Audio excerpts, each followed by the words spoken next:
Bonjour à toi et bienvenue pour cette météo énergétique. C'est une météo énergétique qui fait du bien parce que ça fait un petit moment qu'on n'avait pas eu des énergies de lumière et qu'il y avait beaucoup d'énergie plutôt sombre et dense qui était là. Et là, ça va mieux. Progressivement, petit à petit, on arrive vers des énergies de lumière plus importantes et plus intenses.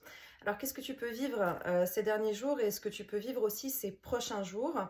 On est dans une très forte montée vibratoire. Il y a une très forte montée vibratoire. Ça fait du bien, c'est pas toujours simple à vivre et à passer comme période, mais au niveau du cœur et au niveau du mental, on peut commencer quand même à ressentir un apaisement. Donc, première chose, quand on est en montée vibratoire, c'est quand même une montée vibratoire qui est assez, je dirais, intense, rapide et puissante. C'est très puissant ce qui est en train de se passer. Donc, comme c'est une période de montée vibratoire, c'est un temps d'intégration aussi avec des nouvelles énergies. Alors, comment est-ce que tu peux te sentir? Tu peux te sentir aussi fatigué, très fatigué au niveau du corps physique, avoir besoin de plus de sommeil, de plus de repos, avoir besoin de ralentir aussi dans tes activités et d'avoir le sentiment que le temps s'écoule complètement différemment, c'est-à-dire ne plus vraiment savoir si t'es le matin, si t'es l'après-midi, quand est-ce qu'a commencé la journée. Tu peux te sentir un petit peu désorienté comme ça en termes de temps. Bah, en fait, ce que mes guides et mon équipe de lumière me montrent, qui est très intéressant, c'est que ce qu'on vit aussi dans cette période de montée vibratoire, comme on change de fréquence, il me montre l'image d'être comme si on était en train de monter sur une échelle et qu'il y a le barreau d'en dessous, le barreau du dessus, et entre deux, on peut avoir les pieds un petit peu dans le vide. Donc, on peut se sentir et s'être senti très déstabilisé, très perdu, pas savoir où on va, comment on fait, exactement ce qui est en train de se passer, avoir l'impression qu'on perd pied parce qu'en fait, on est dans cet espace entre un ancien palier et un nouveau palier. Ça, c'est pas confortable. Bien entendu, ça peut être compliqué et pas confortable. On peut avoir aussi dans cette période la sensation d'avoir une connexion avec notre âme, notre intuition, nos guides. Tout dépend comment est-ce qu'on se connecte et comment est-ce qu'on peut le vivre individuellement. Mais on peut avoir un peu la sensation d'être déconnecté de la source, déconnecté de son âme, de pas bien comprendre et aussi de se sentir moins accompagné ou un peu perdu. En fait, c'est comme c'est un changement de fréquence. Ce qui m'explique aussi, c'est comme quand on change de radio dans la voiture et qu'on veut changer de fréquence radio, bah, d'une fréquence à une autre, on a de la friture sur la ligne en fait, et on n'entend plus rien. On ne peut pas continuer à écouter une ancienne musique et en même temps passer à une nouvelle sur une autre radio. Donc en fait, c'est aussi cette sensation de pouvoir se sentir un petit peu perdu entre ces fréquences parce qu'on est en train d'augmenter. Donc ça, c'est aussi très rassurant. Ça veut dire que tout va bien. Dans cette période, comme on change aussi de fréquence, ce qui est super chouette et que moi j'adore à chaque fois que ça arrive, c'est que on a nos équipes de lumière qui changent. On peut avoir des équipes, des changements dans nos équipes de guides aussi. Donc ça veut dire qu'on peut avoir des nouveaux guides, des anciens peut-être qu'on a déjà eu, qui étaient partis pendant quelques temps et qui reviennent, mais on peut avoir des nouveaux guides parce que ce sont des nouvelles fréquences.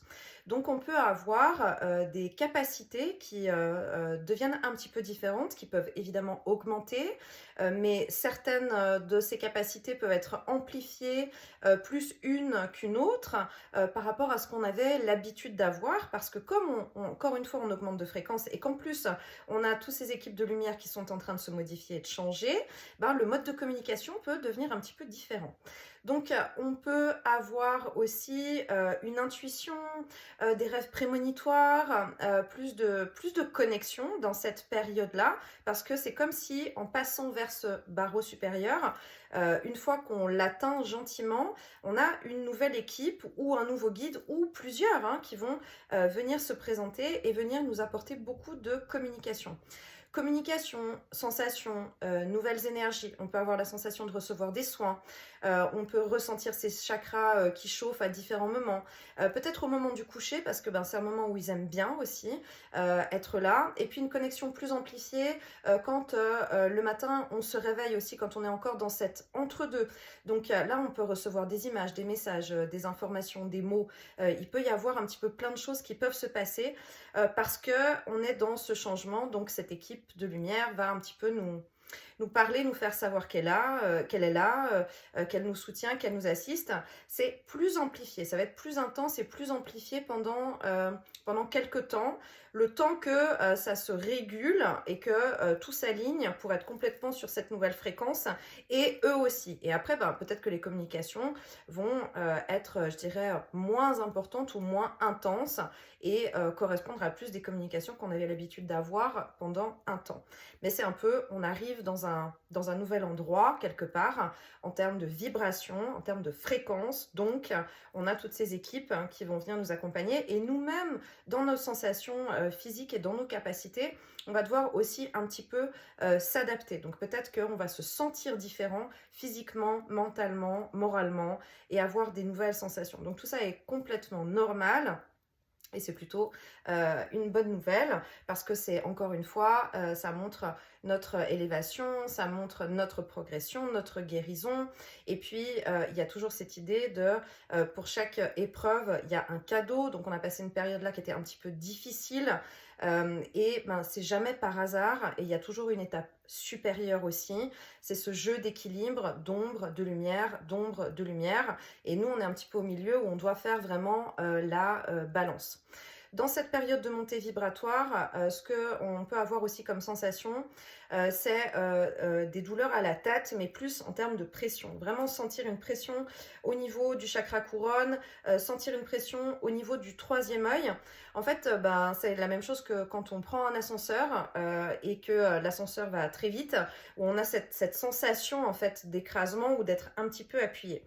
Donc, c'est pas confortable, c'est désagréable. Peut-être que ce qu'on a eu pendant un temps ou ce qu'on peut avoir quand on commence à avoir ces sensations, c'est de se dire alors, j'ai pas envie. Ça peut être quand tu poses l'intention de méditer, de faire un soin, de te connecter, de te concentrer pour avoir des nouvelles idées, pour travailler.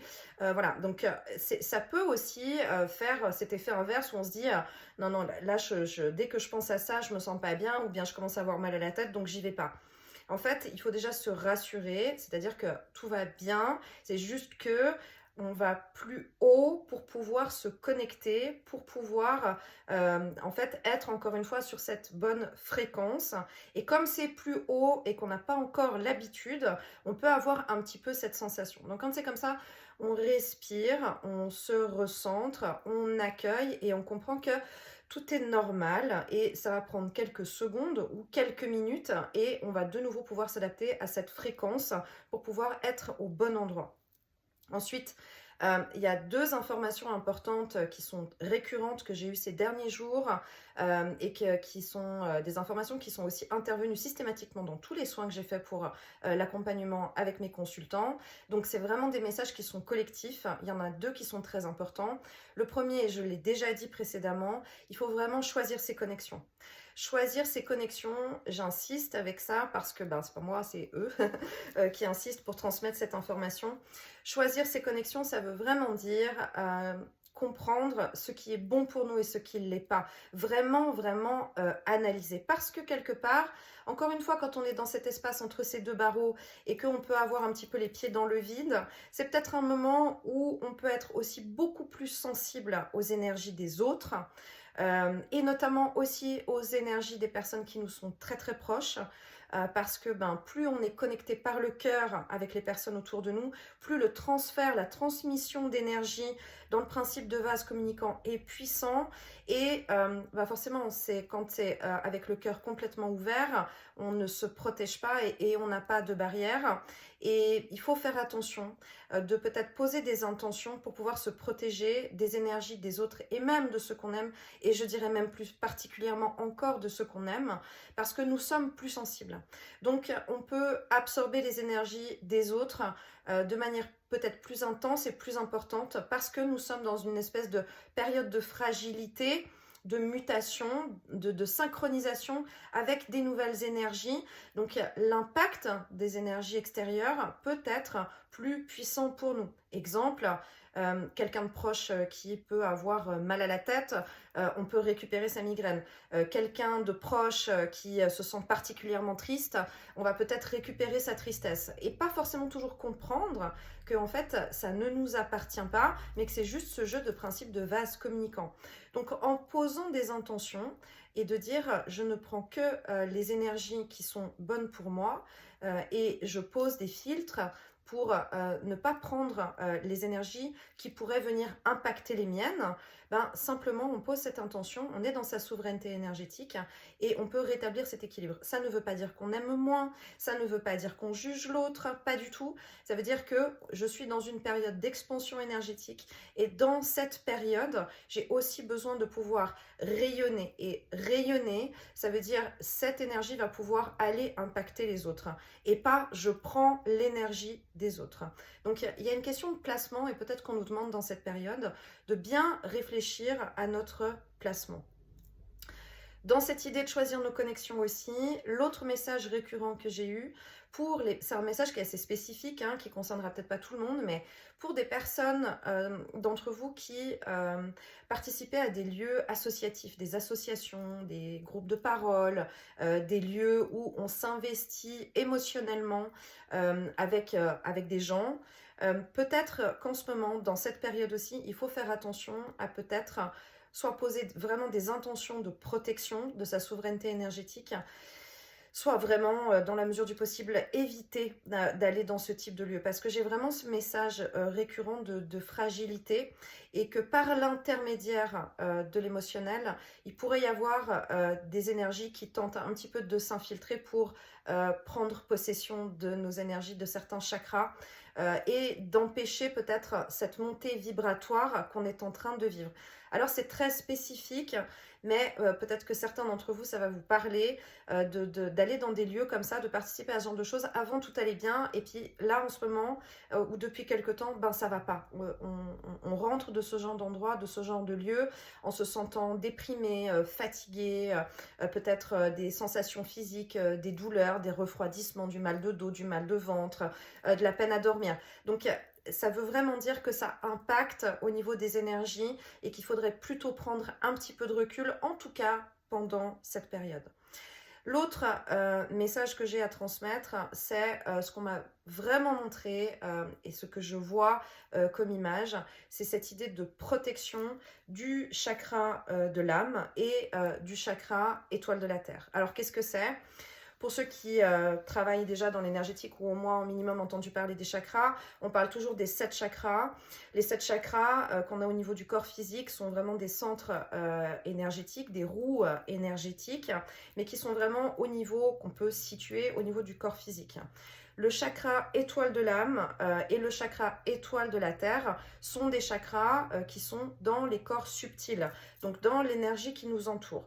Ils sont situés à une cinquantaine de centimètres au-dessus de la tête pour le chakra de l'âme et une cinquantaine de centimètres en dessous les pieds pour le chakra étoile de la terre. Ces deux chakras sont vraiment nos chakras de connexion énergétique avec la terre qui nous permet de transmuter, et d'avoir un ancrage puissant avec la terre, et puis chakra de l'âme, connexion avec le monde subtil, avec son âme, avec son moi supérieur et avec les énergies de très haute fréquence. Ces deux chakras sont particulièrement à considérer dans cette période et aussi à protéger. Donc on peut poser l'intention de protéger ses chakras, nettoyer ses chakras. Donc on peut répéter des phrases comme nettoyage, ancrage, synchronisation par exemple.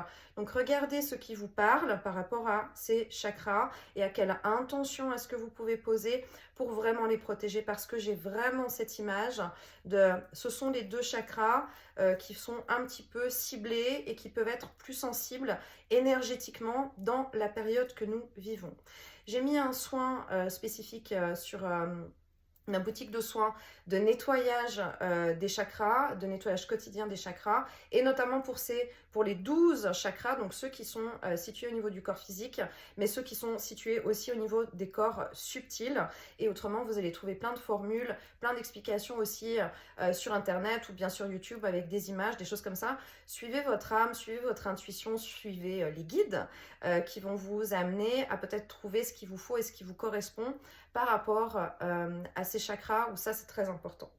Et puis, ce qu'il y a aussi, puisque le week-end arrive, on n'oublie pas qu'on est déjà aussi dans des énergies de cette nouvelle lune qui est beaucoup plus émotionnelle que d'habitude. Donc, on va peut-être avoir aussi des élans du cœur dans cette période. Voilà. J'espère que toutes ces informations vont pouvoir vous aider. Je vous souhaite un bon week-end et à très bientôt. Bye bye.